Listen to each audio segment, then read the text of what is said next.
मैं आपको गारंटी देके बोल सकता हूँ, अगर आपको रामायण के इस वाले इतिहास के बारे में नहीं पता रहेगा ना, तो आने वाली रामायण मूवी को तो नहीं समझ पाओगे। क्योंकि उन लोगों ने ये बात क्लियरली बोल दी कि देखो भैया, हम लोग हर कैरेक्टर के बारे में आपको इतिहास नहीं बता पाएंगे, और इसीलिए उन्होंने कॉमिक बुक निकाल दी और बोल दिया कि जाओ पढ़ के आओ। लेकिन इंटरनेट पे हर कोई कॉमिक बुक के बारे में बात कर रहा है, लेकिन कई सारे क्वेश्चन से कॉमिक बुक उठाते हैं जिसका आंसर आपको भी नहीं पता। जैसे अगस्त्य ऋषि, वशिष्ठ ऋषि, विश्वामित्र ऋषि, ये लोग कौन थे और ये लोग रामायण में क्यों सबसे इंपॉर्टेंट ऋषि थे। और तो और रामायण में लक्ष्मण जी 14 साल के वनवास में एक भी पल सोए नहीं थे। रावण सीता जी से इतना ज्यादा ऑब्सेस्ड क्यों था। उसकी पत्नी इतनी ज्यादा सुंदर थी, फिर भी वो सीता जी से क्यों ऑब्सेस्ड हो चुका था। वहीं उसका भाई कुंभकर्ण, जो कि इंद्र जी के गद्दी पे बैठने वाला था, लेकिन खुद सारे देवताओं ने उसे धोखा दिया और उसे 6 महीने के लिए सुला दिया। और रावण के राज्य लंका को हम लोग हमेशा डार्क शेड इमेजिन करते हैं। आदि पुरुष में तो उसे काली नगरी ही दिखा दिए थे इन लोगों ने, लेकिन वो एक्चुअली पवित्र नगरी थी, जो कि इस कॉमिक बुक में पूरा इतिहास उसका बताया गया है। तो आज हम लोग इस कॉमिक बुक के हर पेज को आपको बताने वाले हैं, क्योंकि इस वीडियो को बनाने के लिए मुझे बहुत टाइम लगा है। तो चलिए शुरू करते हैं। ओके, देखो इन लोगों ने ना इन कॉमिक बुक को 3 स्ट्रक्चर में डिवाइड किया है। सबसे पहले इन्होंने पूरे यूनिवर्स के बारे में बताया कि ये पूरा का पूरा जो यूनिवर्स है हमारा क्रिएट कैसे हुआ। फिर इन्होंने लाइटनेस यानी पॉजिटिव कैरेक्टर्स के बारे में पूरा इंट्रो दिया है, जैसे राम जी के बारे में, पूरा का पूरा अयोध्या के बारे में। आफ्टर दैट ये लोग डार्क शेड्स पे गए हैं, यानी रावण के बारे में और उसकी पूरी लंका का वर्णन किया है। लेकिन उससे पहले ये कॉमिक बुक स्टार्टिंग में ही आपसे एक सवाल पूछती है, रामायण हमको क्या सिखाता है। रामायण हमको सिखाता है हर वक्त सच्चाई चुनना एक प्रिय मार्ग नहीं होता है, बल्कि 90% ऐसा होता है कि अगर आप सच्चाई को चूज करोगे तो आपको दुख, दर्द, पीड़ा झेलना ही पड़ेगा। तो इतना समझने के बाद अब हम इसके पहले स्ट्रक्चर पर बढ़ते हैं, जिसमें हमें बताया गया है क्रिएटर, प्रोटेक्टर और डिस्ट्रॉयर के बारे में। और उसकी कहानी कुछ इस तरीके से आती है कि शिव जी जब यूनिवर्स में अकेले थे तो वो एकदम बोर होने लगे। क्या यार, ये यूनिवर्स तो पूरा का पूरा खाली, इसमें कोई है ही नहीं, चलो किसी को क्रिएट करते हैं और इस यूनिवर्स को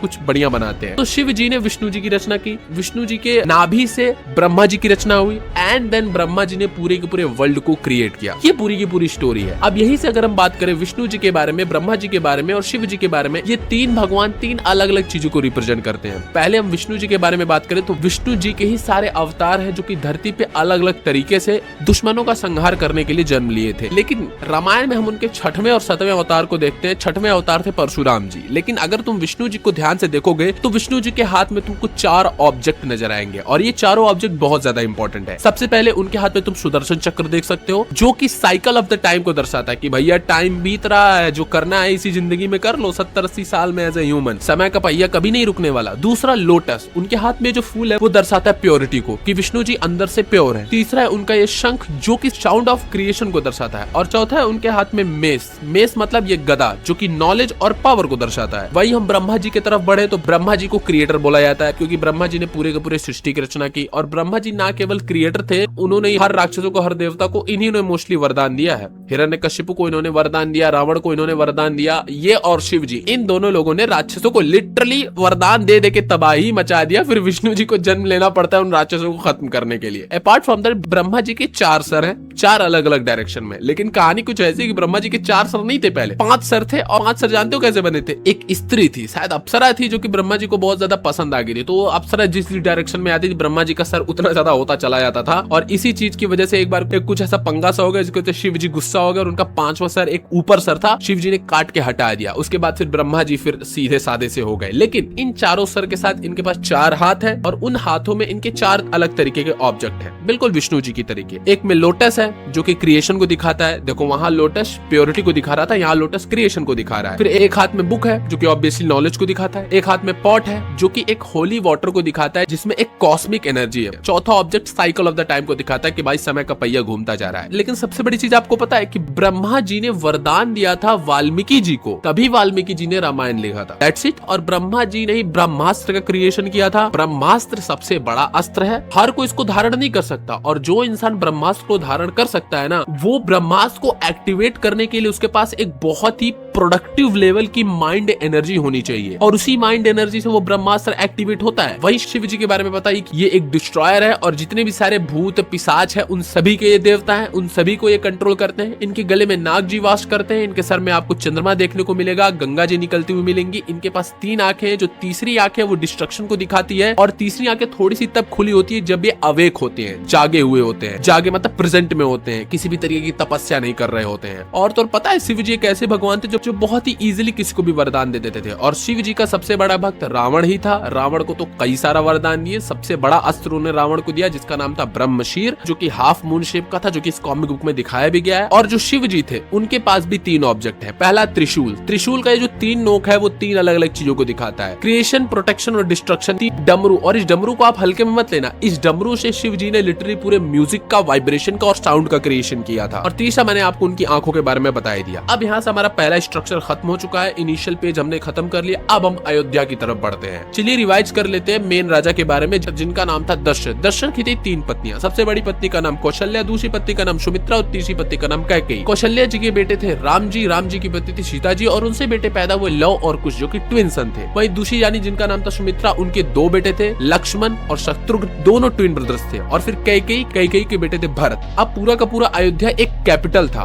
और वो किसका कैपिटल था? कौशला राज्य का। फिर उसके बाद राम जी बड़े हुए, उनको जब वनवास मिला तो आगे अगले पेज पे हमें मैप देखने को मिलता है कि राम जी, सीता जी और लक्ष्मण जी किस किस जगह पे गए, और वो जगह आज किस जगह स्थित है उसके बारे में भी बात करते हैं। सबसे पहला नंबर 1 जगह अयोध्या। अयोध्या में राम जी का जन्म हुआ। दूसरा जगह आती है श्रीलंका, जिसमें रावण था। तीसरी जगह आती है मिथिला। ये बहुत इंपॉर्टेंट जगह है क्योंकि यहीं पे सीता जी का धरती से जन्म हुआ था, और यही जो उनके पिताजी थे जिनका नाम था जनक। और ये जो मिथिला था वो हिमालय के लोअर साइड में स्थित था, बड़ा ही ब्यूटीफुल राज्य था जो कि आज बिहार में स्थित है। तीसरा जगह आती है चित्रकूट। चित्रकूट पहली जगह थी जहां हमारे राम, सीता और लक्ष्मण जी रुके थे, अपनी कुटिया बनाए थे। और यहीं पे बाद में जब भरत जी को पता चला था कि राम जी 14 साल के वनवास पे चले गए हैं, तो भरत जी यहीं पे आकर के अप्रोच किए थे राम जी को कि कृपया करके अयोध्या वापस चलिए। लेकिन आपके दिमाग में क्वेश्चन आ रहा होगा कि भरत जी अयोध्या में श्री राम को रोक देते, वो यहाँ पर आकर क्यों रोके थे? जब भगवान श्री राम को वनवास मिला था तो भरत जी एक्चुअली अयोध्या में थे ही नहीं, वो अपने मामा के घर पे गए थे। और जब वो अपने मामा के घर से आए तब उन्हें ये जब न्यूज पता चली तो भागते हुए सीधा श्री राम के पास गए। फिर वही वो चित्रकूट के पास पहुंचे, और आज चित्रकूट एमपी यानी मध्य प्रदेश में स्थित है।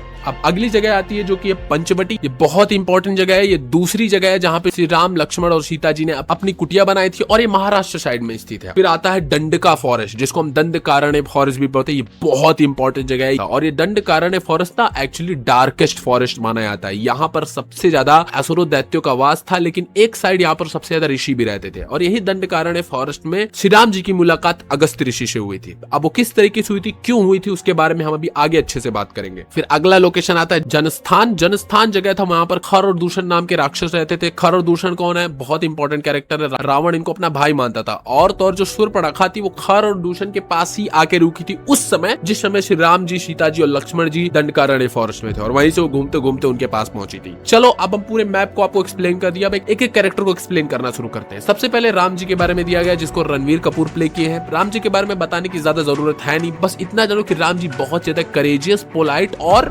मर्यादा पुरुषोत्तम थे। मतलब मर्यादा रखने वाले पुरुषों में भी सबसे ज्यादा उत्तम थे, राइट। जो दशरथ जी थे वो कैकेयी को 2 वरदान दिए थे। मतलब उन्होंने बोला था कि कभी भी तुम मुझसे 2 वरदान मांग सकती हो। तो कैकेयी ने 2 वरदान में पहला मारा था कि भरत को राजा बनाइए, और दूसरा श्री राम को 14 साल का वनवास दीजिए। और उन्होंने बिना दुख के खुशी खुशी वनवास एक्सेप्ट किया और वनवास के लिए चल दिए। दैट्स द राम जिन्होंने अपना कंफर्ट बिना हिचकिचाए छोड़ दिया। वो एक्सीलेंट वॉरियर थे। वो उनके पास कई सारे सेलेस्टियल वेपन थे, जैसे उनके पास धर्म चक्र था और ब्रह्मास्त्र था। ये दोनों वो कभी भी यूज कर सकते थे। लेकिन हम लोग सबसे इंपॉर्टेंट चीज भूल ही गए, अयोध्या। भाई अयोध्या का ये तुम मैप देखो, इतना ब्यूटीफुल तरीकों से इन लोगों ने अयोध्या को बनाया है। मैं इमेजिन कर पा रहा हूँ मूवी में इन लोगों ने कितना अच्छा अयोध्या को दिखाया होगा। और पता है अयोध्या सच में एक बहुत ब्यूटीफुल सिटी थी। वहां पे उस सिटी को लिटरली उस टाइम इंद्रदेव के अमरावती से कंपेयर किया जाता था। पूरे के पूरे वर्ल्ड में इंद्रदेव का जो अमरावती राज्य था ना, उसको सबसे ज्यादा ब्यूटीफुल माना जाता था। उसकी चौड़ी चौड़ी गलियां थी, लोग काफी खुश रहते थे। और तो जब उस समय अगर आप अयोध्या जाते तो आपको उस समय रास्ते पे कई सारे कवि मिलते, फिलोसोफर मिलते, डांसर्स मिलते। हर समय जो वहाँ प्रेजेंट रहते आपको खुश करने के लिए, लाइफ का ज्ञान देने के लिए, कई कई कविताएं सुनाने के लिए। तो सोच रहे हो, इमेजिन कर सकते हो कि अयोध्या कितना ब्यूटीफुल था उस टाइम। वहीं अगली कैरेक्टर हमारे आती है सीता, जिनका कैरेक्टर प्ले कर रही है शाही पल्लवी। सीता जी जो थी वो जमीन से बाहर निकली थी, और द डेस्टिनी इज दैट वो जमीन में लास्ट में समा भी गई। लेकिन उनका जन्म कैसे हुआ इसके बारे में एक छोटी सी कहानी में बताता हूँ। तो जो इनके पिताजी थे जिनका नाम था जनक जी, उनका राज्य जिसका नाम था मिथिला, वो लोअर हिमालयस के ना डाउन में पाया जाता था। वो बड़ा ब्यूटीफुल सा राज्य था वो भी। तो वहां पे एक बार क्या हुआ कि उनके जो पिता थे वो बस खेत जोत रहे थे। वो कोई किसान नहीं थे बाय द वे, वो एक कोई ऐसे रिचुअल था, उसमें खेत जोत रहे थे और उसी खेत जोतने में जमीन से सीता जी प्रकट हुई और फिर उन्होंने सीता जी को अडॉप्ट किया बच्ची के रूप में और फिर वही उनकी सबसे फेवरेट बच्ची बन गई। सीता जी बहुत ज्यादा स्मार्ट थी, इंटेलिजेंट थी और उनके पास बहुत ही तगड़ा प्रेजेंस ऑफ माइंड था। सोचो जब रावण ने उनको एडॉप्ट किया तो अपने प्रेजेंस ऑफ माइंड के चलते ही उन्होंने रास्तों में कई सारे ऐसे क्ल्यू छोड़े जिसकी वजह से श्री राम जी को पता चल पाया कि सीता जी किस डायरेक्शन में और किस राज्य में गई हैं। तो आप सोच ही सकते हो कि सीता जी कोई हल्की कैरेक्टर नहीं थी, इवन वो एक बहुत तगड़ी वॉरियर भी थी, जो कि हमें इस कॉमिक बुक के एक फोटो में भी दिखाया गया कि तलवार लेकर के खड़ी हैं। तो Sita ji is not a common character और टाइप कि वो बस एक नॉर्मल पत्नी की तरह थी जो कुछ भी नहीं बोलती थी, हमेशा चुप रहती थी। हमें सीता जी का वो वॉरियर वाला अवतार भी हमें इस मूवी में देखने को मिलने वाला है। खैर अगला हमें मिथिला राज्य के बारे में बताया जाता है जो कि सीता जी का राज्य था, जिसके बारे में मैंने ऑलरेडी आपको बता रखा है, but this is not more beautiful then Ayodhya. अगला हमें लक्ष्मण जी के बारे में चर्चा किया जाता है जिसका कैरेक्टर रवि दुबे प्ले कर रहे हैं। लक्ष्मण जी के आपके बारे में पता ही है, इनकी वाइफ का नाम था उर्मिला जो कि सीता जी की ही बहन थी। खैर मैं आपको रिवीजन करवा दूं, जनक जी की टोटल 4 बेटियां थी और चारों बेटियों की शादी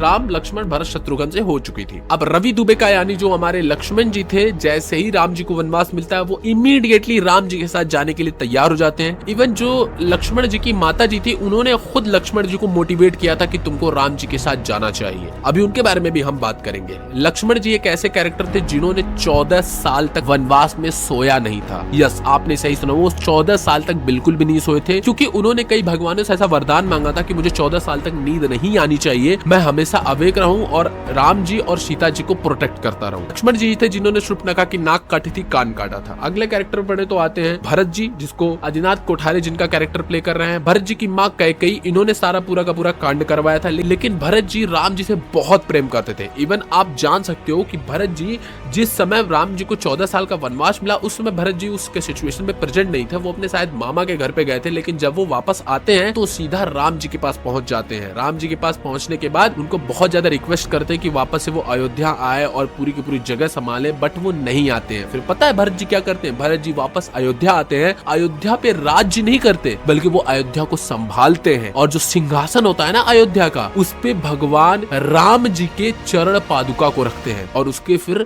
नीचे वो राज्य करते हैं। ये थे भरत जी। फिर अगले पेज में शत्रुघ्न जी के बारे में दर्शाया गया है। शत्रुघ्न जी का कैरेक्टर नीतीश शर्मा प्ले कर रहे हैं और शत्रुघ्न जी की सबसे अच्छी बात जानते हो क्या थी? जिस तरीके से राम लक्ष्मण जी एक अनब्रेकेबल बॉन्ड वाले भाई थे, उसी तरीके से भरत और शत्रुघ्न जी एक अनब्रेकेबल बॉन्ड वाले भाई। इवन जब शत्रुघ्न जी भरत जी के साथ भी मामा के वहां गए थे और मामा के वहां से जब ये दोनों लोग आते हैं और शत्रुघ्न जी को जब ये बात पता चलती कि मंथरा ही वो औरत थी जिनकी वजह से सारा कांड हुआ है, शत्रुघ्न जी पागल हो जाते हैं। वो कहते हैं अब तो मैं मंथरा को मार डालूंगा। जब वो मंथरा को मारने के लिए जाते हैं तो भरत जी उन्हें रोकते हैं, कहते हैं कि हमारे भैया राम कभी नहीं चाहेंगे कि हम किसी औरत पे हाथ उठाएं और अगर तुम मार दोगे मंथरा को तो भगवान श्री राम मतलब हमारे भैया राम जो हमसे गुस्सा हो जाएंगे। दैट्स व्हाई भरत जी के कहने पे शत्रुघ्न कैकेयी को नहीं मारते हैं। और ये थे शत्रुघ्न जी। और 14 साल तक उन्होंने भी पूरे के पूरे अयोध्या राज की स्टेबिलिटी मेंटेन की, जो कि भरत जी के ही अंडर आते थे। उनकी वाइफ का नाम था श्रुताकृति। लेकिन एक इंपॉर्टेंट चीज मैं आप लोगों को बताना चाहता हूँ, जैसा कि मैंने अभी विष्णु जी के बारे में बताया कि विष्णु जी के पास 4 ऑब्जेक्ट थी और आपको पता है कि इन्हीं 4 ऑब्जेक्ट का रीइंकार्नेशन लक्ष्मण जी,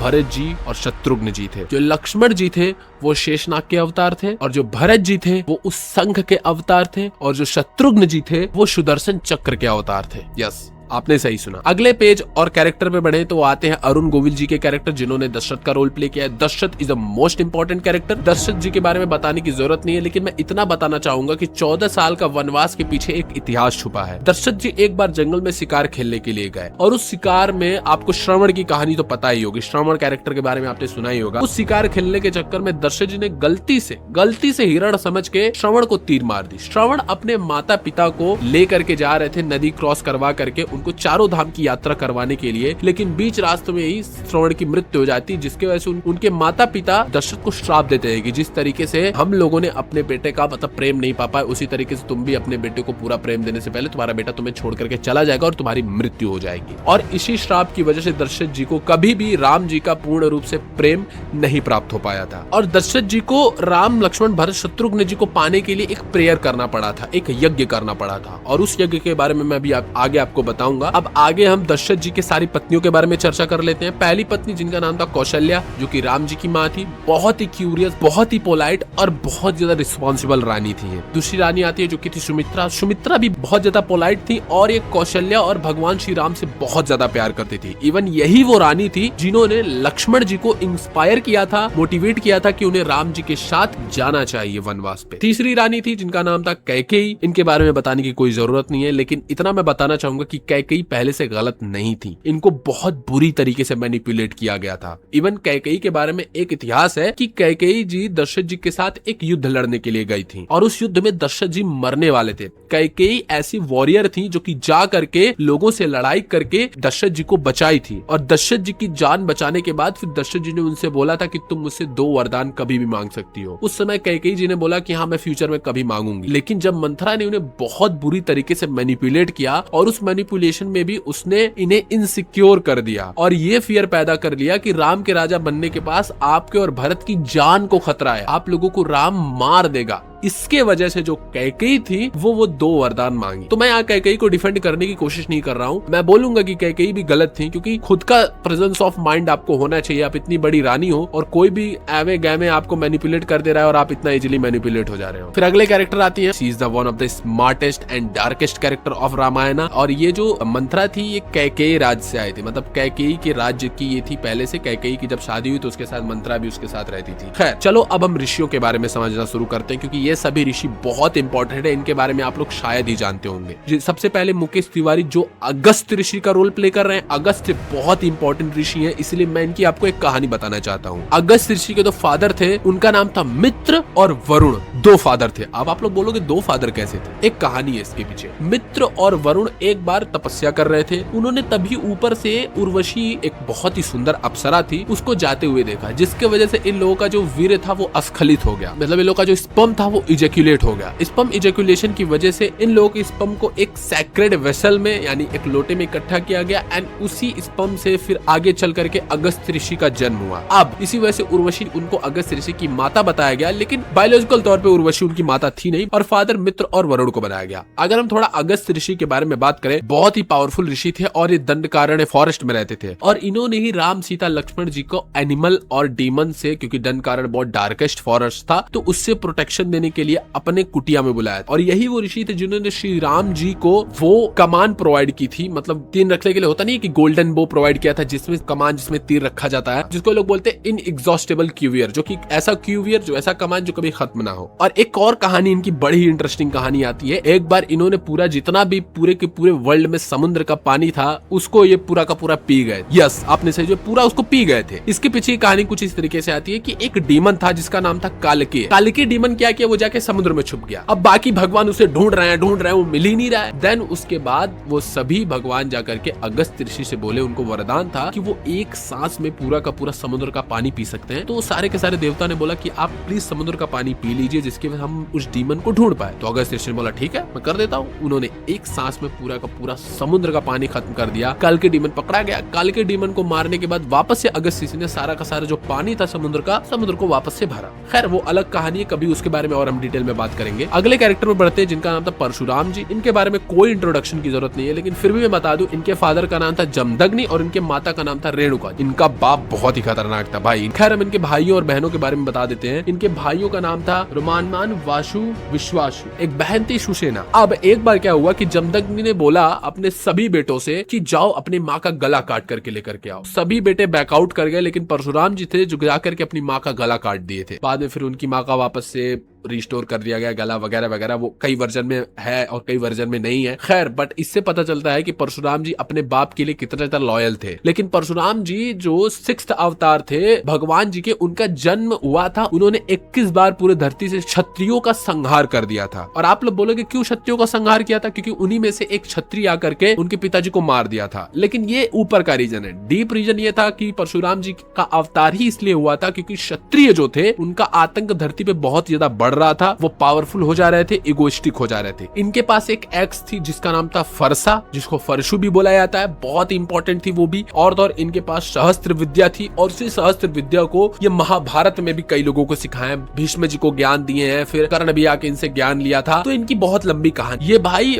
इमोर्टल है, समझ लो, चिरंजीवी में आते हैं, ये किसी युग में नहीं मर सकते। इनकी कहानी रामायण में भी आपको देखने को मिलेगी। अब अगले कैरेक्टर के बारे में बात करें जो कि है वशिष्ठ ऋषि, जिनका कैरेक्टर शिशिर शर्मा प्ले करने वाले हैं। वशिष्ठ ऋषि भी बहुत इंपॉर्टेंट ऋषि हैं, और ये ऋषि जो थे वो रॉयल गुरु थे अयोध्या के, मतलब पूरे अयोध्या को संभालने वाले यही गुरु थे। सबसे बड़ी बात यह है कि इन्हीं की वजह से दशरथ जी ने पुत्र कमिष्ठी यज्ञ किया था, जिसकी वजह से राम लक्ष्मण भरत शत्रुघ्न जी पैदा हुए थे। और यही ऋषि थे जिन्होंने दशरथ जी को कन्विंस किया था कि राम और लक्ष्मण जी को वो विश्वामित्र ऋषि के साथ अपने अर्ली ईयर में जाने दे। ठीक है, अब विश्वामित्र ऋषि के साथ कहाँ जाने दे अभी हम आगे बात करेंगे, लेकिन इन्होंने कन्विंस किया था। आप इतना दिमाग में बैठाए रखें। इनके पिताजी थे ब्रह्मा जी। खैर, अब अगले कैरेक्टर के बारे में बात करें, वो आते हैं महर्षि विश्वामित्र। विश्वामित्र एक ऐसे ऋषि थे जो कि पहले राजा थे, लेकिन आगे चल के वो ऋषि बने। उनके पिताजी वो भी राजा थे, जिनका नाम था किंग गाधी, और मदर का नाम था क्वीन वारंगी। उनकी सिस्टर थी जिनका नाम था सत्यवती, और इनकी पत्नी का नाम था मेनका। अब ये जो विश्वामित्र ऋषि थे वो बाद में ऋषि बने थे, लेकिन इनके साथ आगे चल के एक प्रॉब्लम हो गई थी। विश्वामित्र ऋषि पहले लोगों को बहुत ज्यादा श्राप देते थे, बहुत ज्यादा डिस्ट्रक्शन मचा देते थे। उन्होंने एक प्रतिज्ञा कर ली कि वो अपने तपस्या में किसी को भी ना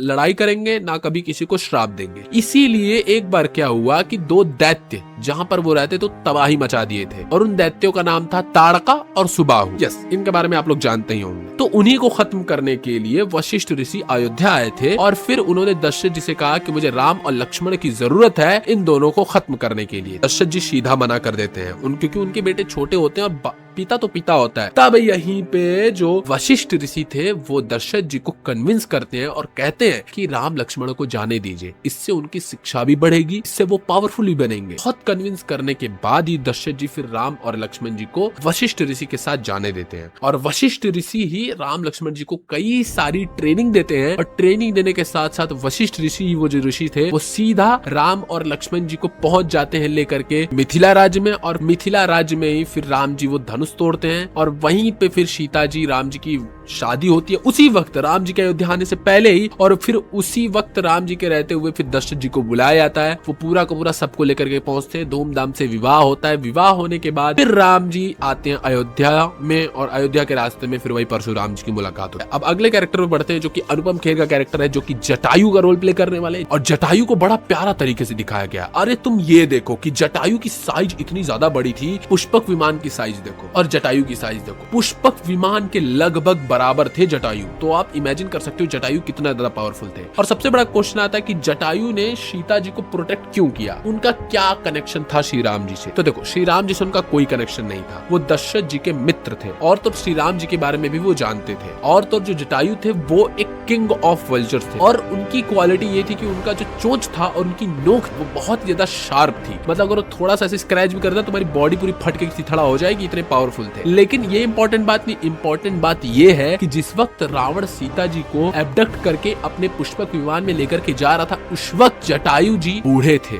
यस, वो बूढ़े थे, और बूढ़े होने के बावजूद भी जहाँ पर मस्त उनको बूढ़े होने की वजह से रिटायरमेंट अपना एंजॉय करना चाहिए, वो उठे, लॉयलिटी दिखाए, और उन्हें पता था कि रावण बहुत पावरफुल है और वो जटायु जी को पक्का मार देगा। फिर भी जटायु जी जाते हैं और करेजियस लॉयल्टी की वजह से वो रावण को रोकने की कोशिश करते हैं, और फिर रावण उनका एक पंख काट देता है। लेकिन रावण को सच में स्ट्रगल करवा दिया था जटायु जी ने एकदम, और रावण एकदम इरिटेट होकर के उनका एक पंख काटा था। खैर, अगले कैरेक्टर में बढ़ते हैं जिसको प्ले कर रहे हैं, जो कि इंद्र जी का कैरेक्टर है, जिसको प्ले कर रहे हैं कुणाल कपूर। भाई ये कैरेक्टर कितना ब्यूटीफुल है, ये पेज मुझे बड़ा ब्यूटीफुल लगा। भाई तुम एक बार आर्मर देखो इंद्र जी का, कितना ब्यूटीफुल तरीके से बनाया गया है। बगल में ये जो हाथी है, ऐरावत हाथी, ये कितना ब्यूटीफुल लोगों ने क्रिएट किया है। खैर, जिन लोगों को लगता है कि ये विजुअल्स हम एआई से बना सकते हैं, बेवकूफ हो तुम लोग। ये एआई से नहीं बनाया जाता है, ये हैंडमेड है, हाथ से क्रिएट किया जाता है। तो आप समझ सकते हो कि रामायण के मेकर्स कितना सीरियस है अपने प्रोजेक्ट को लेकर के। हाँ यार, जटायु जी के पेरेंट्स के बारे में बात करना भूल गया ना मैं। जटायु जी के जो फादर थे वो थे, उनका नाम था अरुण। अरुण जो थे वो चैरिएटर थे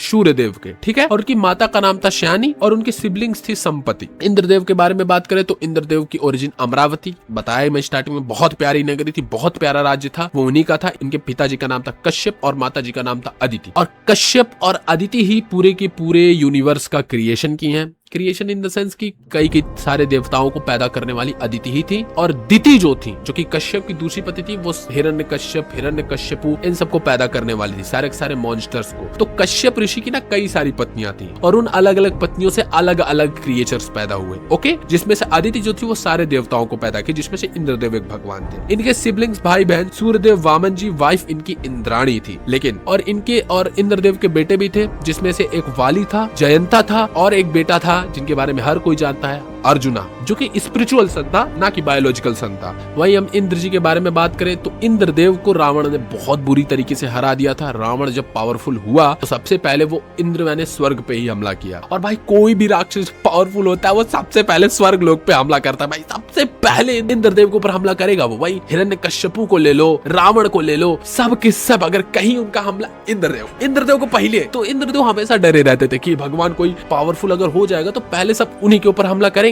इसीलिए इंद्रदेव जी ना हमेशा वो एक्टिव रहते थे, हमेशा वो इनसिक्योर रहते थे चीजों को लेकर के।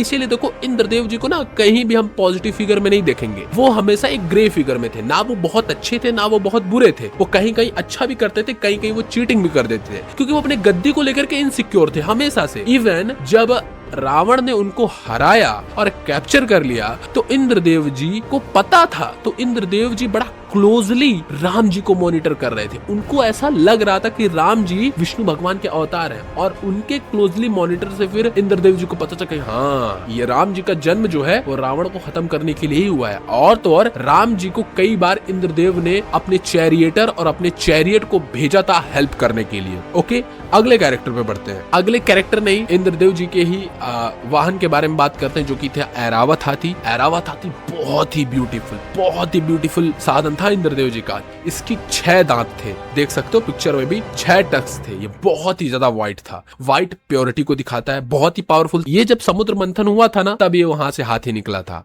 और ओशियन के दूध से ही निकला था। ये जब एकदम मेन जगह पे पहुंचा, समुद्र मंथन एकदम कोर, वहां से जब दूध निकल रहा था ओशियन से, उस समय यह हाथी निकला था। तो इस हाथी को इंद्रदेव जी ने ले लिया। अब सभी ब्राइट कैरेक्टर के बारे में हम लोगों ने बात कर लिया। अब हम बढ़ते हैं डार्केस्ट कैरेक्टर्स के बारे में। रावणा प्लेड बाय यश, इसके लिए भाई सब एक्साइटेड हैं। खैर वीडियो बहुत ज्यादा लंबी हो रही है, बाकी क्रिएटर उसी टॉपिक पे छोटी छोटी वीडियो बना लेते हैं उसी चीज को एक्सप्लेन करते हुए। मेरी वीडियो पता नहीं क्यों लंबी हो जाती है, मैं बोर करता हूँ क्या? कमेंट्स में बताना। खैर यश के कैरेक्टर के बारे में बात करें, जो कि इनका रावणा का कैरेक्टर है। रावण के बारे में बताने की कोई जरूरत नहीं है। रावण एक इंटेलिजेंट और एम्बिशियस कैरेक्टर था। उसको हर चीज की नॉलेज, उसको पढ़ना बहुत ज्यादा पसंद था, और ऐसे ही नहीं कि वो बस पढ़ता था, उसको एस्ट्रोनॉमी, मेडिसिन, पॉलिटिक्स, वॉरफेयर तक की नॉलेज थी। मतलब वो लड़ाई भी तुमसे करेगा, पीटेगा भी तुमको, पॉलिटिक्स भी तुम्हारे साथ करेगा, खून भी तुम्हारा निकालेगा, और फिर इलाज भी तुम्हारा करेगा। इतनी फील्ड में उसको नॉलेज थी। उसको वीणा बजाना बहुत ज्यादा पसंद था। एक बार की कहानी है कि रावण जब बहुत ज्यादा इगोइस्टिक हो गया तो वो सोचा कि अब मैं चल करके शिव जी के जो कैलाश पर्वत है उसको उठाऊंगा अपने कंधे पे। वो जाता है शिव जी के पर्वत को उठाने के लिए, लेकिन शिव जी कहते हैं रुक बेटा, तेरा ईगो अभी मैं निकालता हूँ। शिव जी अपने पैर की उंगली से दबा देते हैं कैलाश के पर्वत को, और कैलाश के पर्वत के नीचे वो दब जाता है, और पता नहीं हजारों साल तक वो पर्वतों के नीचे दबा रहता है। फिर वहां से वो गाना गाता है, और वही गाना आगे चल के शिव तांडव स्तोत्रम गाता है। यहाँ से पता चलता है कि कितना ज्यादा वो एजुकेटेड था और कितना ज्यादा इंटेलिजेंट था। शिव जी को उसने प्रसन्न कर लिया इतने साल बाद। खैर इसके great grand father Brahma ji थे, इनके पिता ऋषि थे, बट इनकी जो माता थी वो एक राक्षसी थी। तो इसकी वजह से आधा राक्षस और आधा ऋषि था, इसीलिए नॉलेजेबल भी बहुत ज्यादा था और राक्षस भी बहुत बड़ा वाला था। इसी के लिए इसके अंदर थोड़ी पॉजिटिविटी भी थी और निगेटिविटी भी थी। और रावण एक ऐसा एग्जाम्पल है ना कि आपके अंदर 100 अच्छाइयां हो, लेकिन अगर एक बुराइयां होगी ना तो आप मर जाओगे। जैसे हम लोग ही हैं कि हम 100 अच्छाइयां किसी इंसान को दिखा लें, अगर एक बुराई दिखा देंगे तो हमारी सारी अच्छाइयां उस बुराइयों के आगे दब जाएंगी। उसका आधा भाई कुबेर था, और पूरी की पूरी जो लंका थी वो कुबेर की थी। कुबेर कोई वो हरा करके कुबेर की लंका पे कब्जा किया, और फिर उन्हीं का पुष्पक विमान ले लिया। ये ब्रह्मा का 1000 साल तक तपस्या करता रहा, और तपस्या करने के बाद ब्रह्मा जी ने इसे बहुत ही इंपॉर्टेंट वरदान दिया कि किसी भी भगवान, किसी भी दैत्य, किसी भी दानव से नहीं मर सकता है। लेकिन रावण ने मंकी और ह्यूमन इसका नाम लेना भूल गया, क्योंकि रावण इगोइस्टिक तो था ही। उसको लगता था कि ये तुच्छ जानवर है, ये बंदर और इंसान, ये क्या मेरा बिगाड़ पाएंगे, इनसे मुझे क्या प्रोटेक्शन की जरूरत है, इसीलिए उसने वरदान में उन दोनों का नाम नहीं लिया। लेकिन रेस्ट इज हिस्ट्री, आपको ही पता है आगे क्या होता है। लेकिन जब वो लंका का राजा नहीं बना था तो उसको दशानन भी बोला जाता था, क्योंकि उसके 10 सिर थे। और कई वर्जन में ऐसा भी बोला जाता है कि जब वो ब्रह्मा जी का आराधना कर रहा था उस समय एक एक करके वो अपना गला काट के ब्रह्मा जी को समर्पित किया था। खैर बाद में ब्रह्मा जी फिर वो हर एक उसके गले को, सर को रिस्टोर कर दिए थे। अगले पेज में अपन लंका के बारे में बात कर। लंका जो कि पहाड़ों के बीचों बीच स्थित था, इस फोटो में भी देख सकते हो कि ये जो लंका का राज्य है, इस राज्य के बीच बीच में भी कई सारे हिल हैं और इन हिल्स का नाम जो इसको घेरे हुए थे वो त्रिकुटा हिल नाम था। ठीक है, अब कई लोग आपसे बोलेंगे कि लंका बहुत डार्केस्ट राज था, आदि पुरुष में तो इसको कलुआ ही बना दिया लंका को इन लोगों ने। लेकिन सच बताऊं तो लंका एक बहुत ही ब्यूटीफुल राज्य था, गोल्डन था पूरा का पूरा, और वहाँ पे बड़ी खुशी थी। वहाँ पे मंत्र पढ़े जाते थे, वहाँ के लोग स्पिरिचुअल थे, घंटियां बजती थी, गाने बजते थे, बहुत ही सुंदर जगह थी। मतलब इनफैक्ट जो रावण था वो भले डार्क कैरेक्टर हो और बहुत हाईली एडवांस सिविलाइजेशन थी वहाँ की, पूरा का पूरा लंका प्रोटेक्टेड थी, हाईएस्ट इलाइट सोल्जर्स थे, पूरा का पूरा रॉयल हॉर्सेस वहाँ पे थे, एलिफेंट्स थे जो कि गोल्ड से पूरे के पूरे सुशोभित थे, बहुत ज्यादा पैसों से कमी नहीं थी वहाँ पे, पहली चीज तो ये। और क्योंकि उसको विश्वकर्मा जी ने बनाया था और लंका तो कभी रावण की थी नहीं, वो कुबेर जी की थी, रावण तो कब्जा किया था उस। अब बात करते हैं, एक तुम लोगों को एक हाइना दिखाया जाता है, ये हाइना का नाम है क्रोधा। क्रोधा मतलब क्रोध से डिटरमाइन किया गया है। ये हाइना जो था ये रावण का था। मे भी इसको इस रामायण में इस हाइना को दिखाया जाएगा या नहीं दिखाया, क्योंकि वाल्मीकि रामायण में इसका 1-2 जगह बस वर्णन दिया जाता है, बाकी किसी भी रामायण में इस क्रोध नाम की इस हाइना का डिस्कस नहीं किया जाता है। इस जाइंट हाइना बीस्ट को इसीलिए दिखाया गया क्योंकि ये रावण के माइंडसेट को बताता है कि किस तरीके से रावण भी एक तरीके का uncontrollable angle and destructive nature का था, जिस तरीके का ये था। ये रावण का पेट था, फेवरेट पेट था ये रावण का। अगला बात करते हैं हम लोग मारीच के बारे में। मारीच जिसको सौरभ सचदेवा नाम के कैरेक्टर प्ले कर रहे हैं, बहुत ही बेहतरीन एक्टर है भाई, बहुत ही बेहतरीन एक्टर है। लेकिन मुझे लगता है मारीच के कैरेक्टर के साथ थोड़ा इनजस्टिस हुआ, इसको थोड़ा अच्छा कैरेक्टर देना चाहिए था। बट मरीच जो है वो राम जी से बहुत डरता था। हाँ, मरीच की फटती थी भगवान श्री राम जी से। कैसे? मरीच जो था वो ताड़का का बेटा था। ताड़का का बेटा सुबाहु और मरीच थे। ताड़का और सुबाहु जब विश्वामित्र ऋषि के साथ राम और लक्ष्मण जी गए थे, याद करो स्टार्टिंग में मैंने बताया था, तो तभी उन्होंने खत्म कर दिया था। और इसकी कहानी है कि राम जी ने तीर उठा के मारा सुबाहु को, और ऐसा तीर सुबाहु को जाके लगा कि सुबाहु लगभग 1000 किलोमीटर दूर जाके गिरा वो। और इसी चीज की वजह से जो मरीच था वो डर गया राम जी से कि राम जी कोई ऑर्डिनरी मनुष्य नहीं है, उन्होंने इतना ब्रूटली उसके भाई को मार दिया। इसीलिए जब रावण गया प्रपोज करने के लिए मारीच को कि तुम जा करके श्री राम को डिस्ट्रैक्ट करो, तो सीधा मारीच ने मना कर दिया कि भैया मेरे से नहीं होगा, वो कोई साधारण मनुष्य नहीं, मैं नहीं जा पाऊंगा भैया। तो रावण ने कहा जाओ नहीं तो मार डालूंगा तुमको मैं यहीं पे।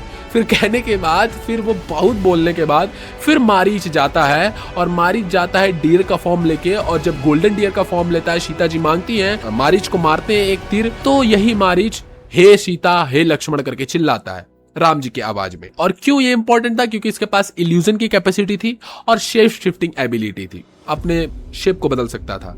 अगला आता है कुंभकर्ण। ये बहुत ही इंपॉर्टेंट कैरेक्टर है जिनका फैजल मलिक रोल प्ले कर रहे हैं, यही अपने प्रहलाद चा।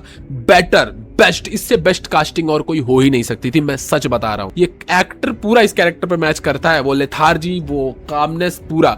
क्योंकि हमेशा लोग समझते कुंभकर्ण एक बहुत ही डेंजरस विलन था, बहुत ही काम तरीके का राक्षस था, वो कोई नेगेटिव नहीं था बल्कि स्ट्रॉन्गेस्ट वॉरियर था, लेकिन वाइस और इंटेलिजेंट था। इवन वो इतना ज्यादा पावरफुल था, एक बार तो देवताओं को उसके साथ धोखा करना पड़ा। वो पहले नहीं सोता था, पहले वो खूब आराधना किया। तो ब्रह्मा जी आए उसके बाद बोलो तुमको क्या वरदान चाहिए। अब कुंभकर्ण तो बहुत पावरफुल हो गया था, लेकिन कुंभकर्ण वही इंद्रदेव वाली कहानी आ गई। इंद्रदेव हमेशा इनसिक्योर हो जाते थे, तो कुंभकर्ण और भाई सब टारगेट ही इंद्रदेव जी की गद्दी को करते थे, क्योंकि इतना प्यारा पोजीशन था वो।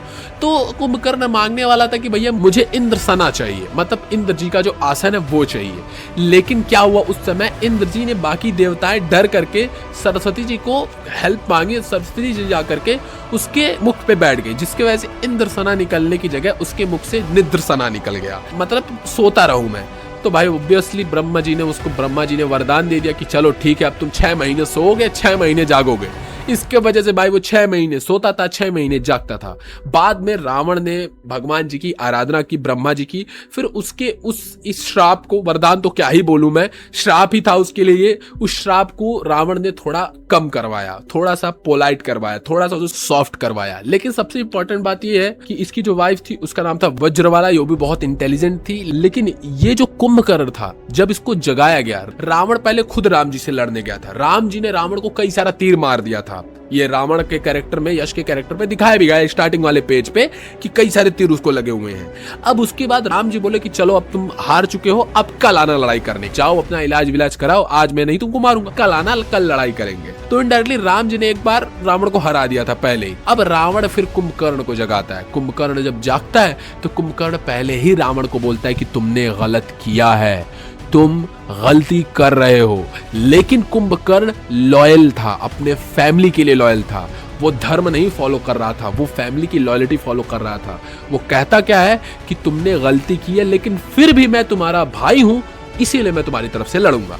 इसीलिए फिर कुंभकर्ण लड़ने के लिए गया, जो कि बहुत पावरफुल था। ना कोई वानर उनको खत्म कर पाया, ना हनुमान जी, ना ही लक्ष्मण जी। फिर राम जी ने उसके दोनों हाथ काटे, दोनों पैर काटे, फिर गला काट के उसका अंत किया। खैर, फिर अगली कैरेक्टर आती है कैकसी, जो कि रावण, कुंभकर्ण, विभीषण इनकी माता थी।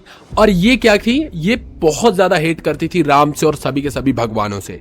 लेकिन हमेशा से इनका हेट नहीं था। पहले पहले क्या था, ये किसी भगवान से हेट नहीं करती थी। लेकिन इनके जो पिता थे, जिनका नाम था सुमाली, वो एक बार भगवानों से लड़ाई कर रहे थे।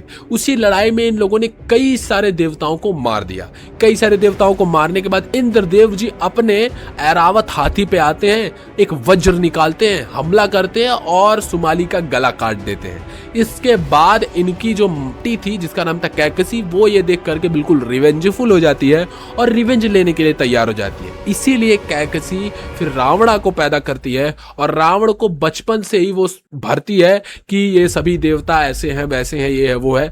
फिर आगे चल के रावण किसी के ऊपर पहले अगर हमला करता है तो वो इंद्रदेव के ऊपर हमला करता है। आगे अगली कैरेक्टर आती है मंदोदरी, जिनका कैरेक्टर प्ले कर रही है काजल अग्रवाल। अब यहाँ पे मैं एक चीज बोलना चाहूंगा, क्योंकि अब मंदोदरी का कैरेक्टर काजल अग्रवाल प्ले कर रही हैं, फिर रकुल प्रीत सुपनखा का कैरेक्टर प्ले कर रही हैं, वही सीता जी का कैरेक्टर शाही पल्लवी प्ले कर रही हैं। अगर आप ब्यूटी पे जाओगे तो ये कास्टिंग मुझे थोड़ी सी मिसमैच लगती है। मैं ये नहीं बोल रहा हूँ कि काजल अग्रवाल को सीता जी बना देना चाहिए था।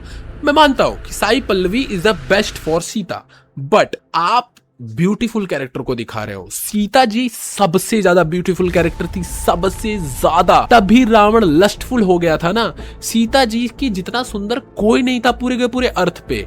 बट अगर हम इस कहानी में देखेंगे तो साई पल्लवी का character, I am not saying कि बहुत ब्यूटीफुल या फिर काजल अग्रवाल से बहुत ब्यूटीफुल कैरेक्टर है। अब आप लोग बोलोगे कि यार कैसा रेसिस्ट आदमी है, तो तू कैसे शारीरिक सुंदरता से देख के तुम किसी को जज कर सकते हो? भाई जज करना पड़ता है, क्योंकि सिंपल सा एक एग्जांपल ले लो। अगर तुम्हारे सामने कॉकरोच, एक तितली है, लोग कॉकरोच को मार देते हैं, तितली लोग कहते हैं बड़ी सुंदर है, बड़ी सुंदर है, उसको उड़ने देते हैं। तो सुंदरता मैटर करती है। और मुझे पर्सनली लगता है कि सीता जी बहुत सुंदर थी। तो एक अगर साई पल्लवी के कैरेक्टर को सीता जी बना रहे थे तो मंदोदरी के कैरेक्टर को थोड़ा सा ऐसा कैरेक्टर लेते जो कि उनसे कम सुंदर हो। ये मेरा ओपिनियन है। मैं रेसिस्ट बन रहा हूँ, क्या बन रहा हूँ, आई डोंट नो।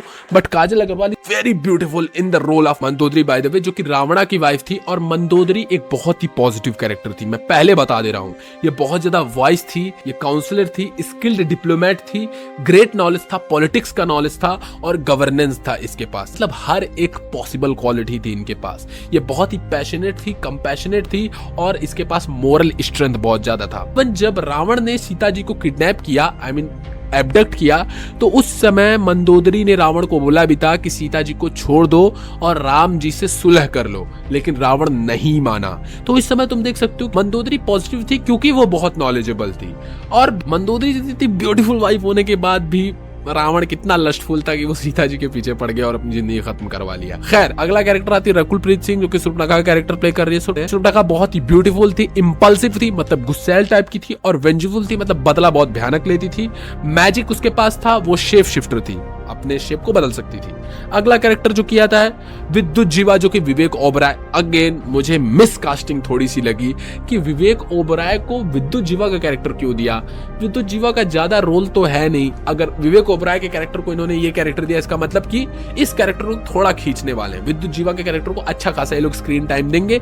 और विद्युत जीवा कैरेक्टर जो है वो शूर्पणखा का पति है, दैट्स इट। अगला कैरेक्टर आता है हर्ष उत्तमन, जो कि विभीषणा का रोल प्ले कर रहे हैं। हम तुम लोग इस एक्टर को हमेशा साउथ मूवी में विलन का रोल करते हुए देखे होंगे, ठीक है।